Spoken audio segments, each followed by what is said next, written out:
Bonjour à toutes et à tous, ici Sébastien pour Comasso. Aujourd'hui, je vous propose un petit tuto pour débloquer la fonction sondage ou la fonction question sur votre page Facebook associative. Alors l'intérêt de cette fonction question, c'est qu'elle vous permet de faire interagir votre communauté, en tout cas d'interagir avec votre communauté et de la faire participer à votre page.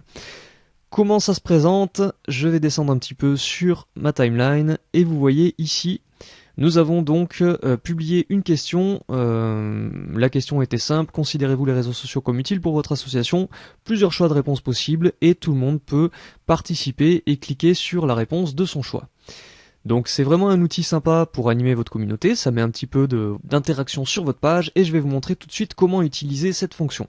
Donc cette fonction existait au préalable sur Facebook, elle se situait ici, donc vous voyez dans les différents posts, les différentes choses que l'on peut publier sur la page, il y a un statut, photo, vidéo ou offre événement. Elle se situait à côté de photo vidéo. Aujourd'hui, donc, elle n'est plus visible. Donc, tout le but du jeu va être de la rendre active. Et pour cela, je vous montre simplement ce qui se passe quand on clique sur photo vidéo. On nous demande de télécharger des photos vidéo ou de créer un album photo. Nous, après manipulation, eh bien, on pourra accéder à la question. Donc, j'actualise ma page, simplement. Et puis, on y va. Pour rendre active, débloquer la fonction question, il vous faut utiliser le navigateur Google Chrome. À ma connaissance, pour l'instant, c'est avec ce navigateur qu'il faut procéder. Donc utilisez Google Chrome, connectez-vous bien entendu sur votre page Facebook, et puis lorsque vous allez publier un statut, on va faire un clic droit sur photo vidéo, on va cliquer sur inspecter l'élément, et ici va apparaître une petite fenêtre avec tout le code de la page.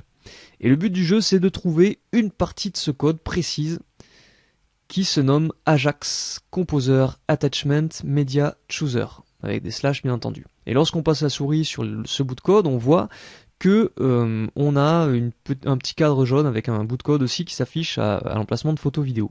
Donc nous, le but, ça va être de double-cliquer sur cette portion et de changer en fait cette portion. Donc on va garder Ajax slash ComposerX slash Attachment, mais ici à la place de Media et Chooser, on va laisser le petit guillemet à la fin bien sûr, on va simplement remplacer cette partie par question. Donc voilà, c'est tout ce que nous avons à faire.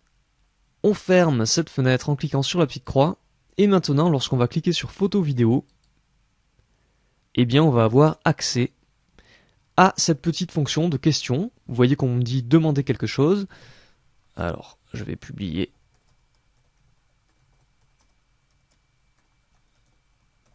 simplement, voilà, quelle question test. Ici, je peux rajouter des choix de réponses possibles.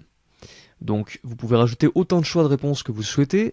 En tout cas, vous pouvez en rajouter un bon paquet. Lorsqu'on arrive au troisième, vous voyez qu'on a le quatrième qui s'affiche. Lorsqu'on arrive au quatrième, on peut en rajouter encore et encore. Donc, vous écrivez bien entendu ici les différentes réponses possibles que les gens vont pouvoir sélectionner. Et vous pouvez cocher ou décocher cette case, autoriser tout le monde à ajouter des options. Ça veut dire que les personnes pourront elles-mêmes créer leurs propres réponses personnalisées. Moi, je vais décocher simplement cette case ici pour l'exemple. Et maintenant, vous allez cliquer sur publier. Et s'il se passe la même chose que chez moi, ici il y a un petit bug qui fait qu'on ne vous affiche pas ce que vous venez de publier. Donc dans ce cas-là, surtout ne recliquez pas sur publier. À la place de ça, nous allons actualiser notre page en cliquant sur F5 sur votre clavier, en cliquant sur F5 ou en cliquant sur le bouton d'actualisation de votre navigateur. Donc moi j'utilise F5, le temps que la page s'actualise, et vous voyez effectivement que ma question a été postée. Elle apparaît bel et bien sur ma timeline, donc l'astuce fonctionne à merveille, et les gens, à partir de maintenant, vont pouvoir répondre à cette question et utiliser en sélectionnant la réponse de leur choix.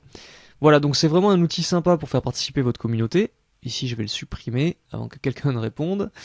Voilà, c'est vraiment un outil très sympa pour faire participer votre communauté et mettre un petit peu d'interaction dans tout ça. Et c'est un outil que vous pouvez, c'est une fonction en tout cas que vous pouvez utiliser assez facilement, comme nous venons de le voir, et qui va vous donner ce type de choses sur votre timeline. Donc si je le refais très rapidement, clic droit sur photo vidéo, inspectez l'élément. Ici, si vous l'avez fait une fois, vous allez arriver automatiquement à l'emplacement du code qui vous intéresse. Trouver l'emplacement du code, c'est la chose la plus rébarbative au départ. Voilà, mais Vous remplacez ensuite, à la place de Media Chooser, vous mettez directement question. Vous laissez le petit guillemet à la fin, surtout. On ferme la fenêtre. On clique sur photo vidéo et c'est parti, on peut utiliser la fonction question sur votre page Facebook associative. Voilà, c'est la fin de ce tuto. Je vous remercie de l'avoir regardé et je vous donne rendez-vous pour le prochain article sur Komaso. Salut!